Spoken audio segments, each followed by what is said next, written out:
নমস্কার। কথাকলির আসরে তোমাদের সবাইকে স্বাগত। আজ আমি তোমাদের পাঠ করে শোনাব রাহুল সংস্কৃতায়নের মানুষের কাহিনীর একবিংশ পর্ব। তামার যুগেই মানুষ প্রথম চাষ করতে শিখল, কিন্তু লাঙ্গল দিয়ে হাল চাষ করতে মানুষ প্রথমে জানত না।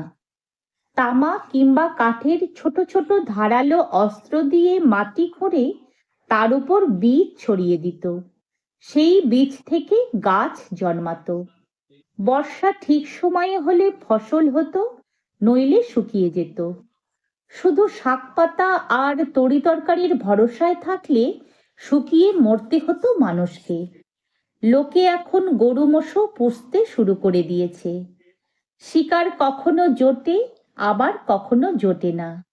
যেদিন শিকার জোটে না, সেদিন বাড়ির পোষা প্রাণী মেরে খাওয়া হয়। দুধ খেতে তো তারা তখন জানতো না। তামার যুগের মানুষেরা শেষ পর্যন্ত জেনে গেল হাল দিয়ে মাটি আলগা করে চাষ করা যায়। তখন বই ছিল না, কলম ছিল না, কাগজও ছিল না। অক্ষর জ্ঞানও ছিল না মানুষের। লেখাপড়া তো অনেক পরের কথা। তারা শুধু গল্প শুনত আর গান স্মৃতিতে ধরে রেখে গাইতো, নাচতো। মানুষের শরীর তখন খুব মজবুত হতো। পিতাভ কিরাতরা তখন আমাদের দেশের উত্তর দিকে থাকতো। দক্ষিণ দিকে থাকতো কয়লার মতো কালো লোকেরা, যাদের নিষাদ বলা হতো।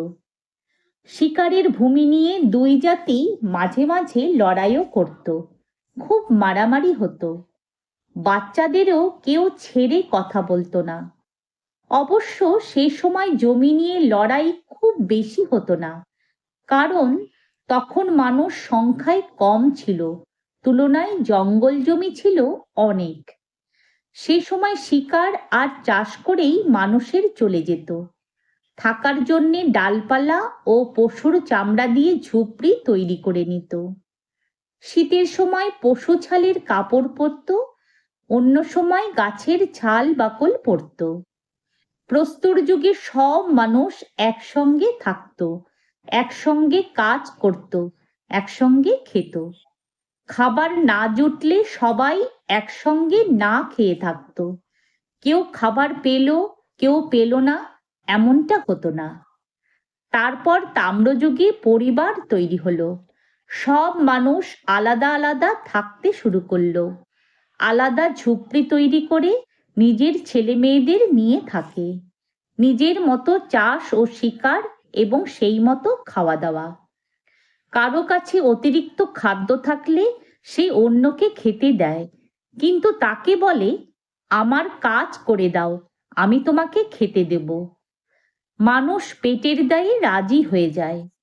পেটের দায়েই মানুষ ঝি চাকরের কাজও করতে শুরু করে দিয়েছিল। যারা এইসব কাজ করত তাদেরকে অন্যরা ছোট চোখে দেখত, নিজেদের মধ্যে ভেদাভেদ করত। মানুষের মধ্যে ছোট বড়, মালিক চাকর সৃষ্টি হয়ে গেল। মালিকের রাগ হলে চাকরকে খুব মারত। আজ যে মালিক চাকর দেখা যায় তা এই যুগেরই সৃষ্টি। কিন্তু প্রস্তর যুগে কোনো চাকর মালিক ছিল না, বাবু বা সাহেব বলেও কেউ ছিল না। সবাই একসঙ্গে খাটত, সবাই নিজের হাতেই কাজ করত। যদি তোমাদের আজকের এই কাহিনীটি ভালো লেগে থাকে, তাহলে একটা লাইক ও আমার এই চ্যানেলটিকে সাবস্ক্রাইব করে দিও, যাতে তোমাদের জন্য আরও অনেক নতুন নতুন গল্প নিয়ে আসতে পারি। ধন্যবাদ।